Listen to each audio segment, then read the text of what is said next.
Hello and welcome. It is time for another dive into the spookiness of spooky and how it may or may not relate to gaming, or doesn't relate to gaming. But of course, everything is connected to Dungeons and Dragons, right? So let's talk about vampires. Vampires. We love these guys. I don't know why we love these guys, but sexy vampires are a thing, right? Did you know that the vampire, I mean, you guys might all think the vampire fad is a new thing, and vampires are sexy and awesome and popular for only like the past 5-10 years, but nope. The fascination with vampires goes back way further. In fact, did you know they used to sell vampire hunting / vampire protection kits to travelers who are going to the parts of Europe where the vampire myth was strongest? Yes, this is a thing, and you can actually find examples of these vampire hunting kits in museums around the world. I will post a picture and a link below. They were briefcases, usually filled with a cross, some holy water, a hammer, some wooden stakes, often a mirror, maybe some garlic. Some of the more expensive ones would have like mirrors on the front and back. Inside, they'd have bottles of holy water. They might have a gun that shot silver bullets.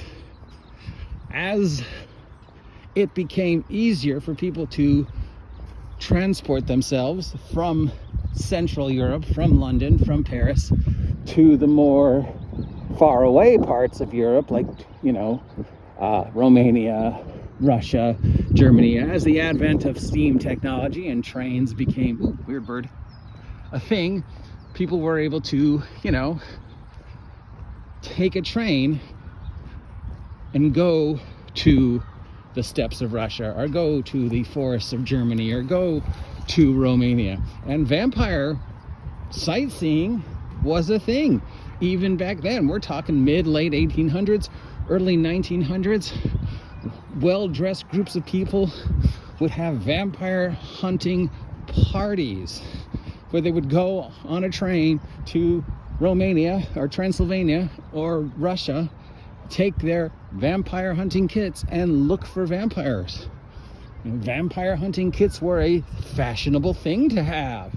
There would be people standing outside the train stations offering to sell you vampire hunting kits. You would step off the train in parts of Russia, Germany, Romania, Czechoslovakia, as the expansion of the Iron Horse continued throughout Europe, and as we began to see early automobiles and other ways of transportation, you could step off the train and kindly exit through the gift shop, and there would be these people selling these vampire kits, these little wooden briefcases with holy water and crosses and communion wafers and hammers and stakes and mirrors and buds of garlic. Sometimes you'd have a revolver with 6 silver bullets. It was a thing. It was a thing.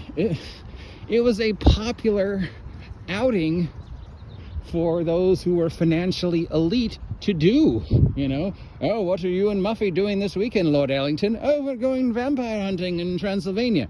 Now, did they actually go into castles and kill vampires? Probably not. But there were vampire tours.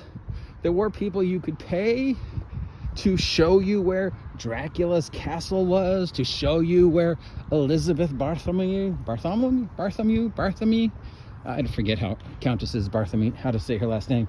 These other vampires supposedly lived. They could take you to their grave sites. They could, even for extra money, anything here in the box? The Holy Blood and the Holy Grail. Wow, that sounds like just what we're talking about. Some Patterson books. No, Battlefield of the Mind. Nothing. Sometimes there's fun books in here. Yeah, they would even, for the exclusive clubs and parties, they would even offer to introduce you to an actual vampire. Now, I'm not making this up. This is a real thing. You can see examples of these vampire protection kits online, link down below. It's just to show that the fascination with the idea of vampirism, with the idea of bloodletting, with the idea of immortality, with the idea of eternal youth, this fascination with these sexy fang boys is not a new thing. Oop, tennis ball. Gotta get there for the dog. It dates back before Anne Rice. It dates back before Buffy. It dates back to the 1800s, early 1900s. These vampire hunting tours, these vampire hunting kits existed. Now, how does this apply to gaming? Because, you know, as we know, everything in the world somehow is connected to D&D, and D&D owns everything, right? We know that there's Ravenloft.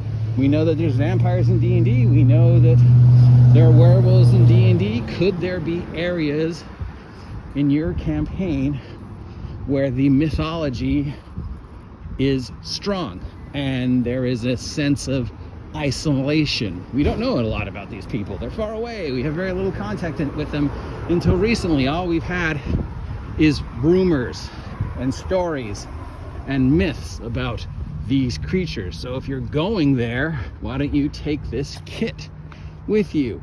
Please, you know, here's a way to get some money out of your player character's hands and hype them up about encounters that may not even happen. I mean, you know, turns out that most of these vampire hunting trips, you know, and these vampire protection kits were scams, were frauds.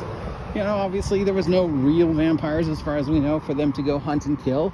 Mostly it was just an excuse to go to Europe and party and show the less fortunate Europeans who lived in these parts of the world how the rich, idle people of that part of the world were, you know, oh, look at us, we're spreading our money into these less fortunate mountain dwellers. Thank God the Iron Horse is now allowing us to get to these parts of Germany and Romania and Russia and Czechoslovakia. Thank you, train. Yeah, it was an excuse to party. It was an excuse to go look at old castles and, you know, get your picture taken standing in front of Dracula's castle. You know, think of it like the same as like some guy who goes and kills a lion and then takes a picture of him next to the corpse of the lion, even though he didn't actually kill the lions, a bunch of other people did. Same thing. It's an excuse to spend money. It was an excuse to party. And of course, people profited off of it. So you could do the same thing in your game. You could start building up this rumors, these reputations of this chunk of land that until recently nobody's been able to reach. But now, because of the advent of trade, the advent of magic, whatever you want to call it, it's easier for people to get to this new mysterious land where the myths of these monsters exist, and you play on that. And then you have these people who are offering to give them tours to the vampire's castle and sell them these vampire kits. You could even, because we're talking D&D, try and convince them that these kits are magic. And what a steal! For 100 gold pieces you get all this stuff, which guaranteed to give you bonuses to fighting vampires, which of course, you know, it's a scam. You know, and then imagine their surprise and shock when they find out that the holy water is just vials of someone's pee. The hammer and wooden stakes are obviously hammer and wooden stakes. The garlic is just garlic, you know. The cross is just 2 pieces of wood, you know, hand together. These vampire tours are not really tours, or there's guys trying to scam you for money.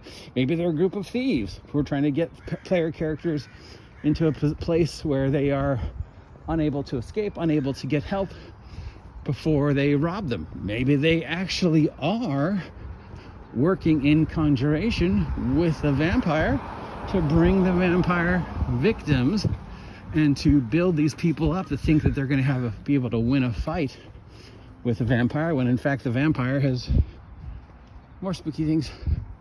The vampire has set the whole thing up, speaking of vampires. So yes, this is a thing. It actually existed.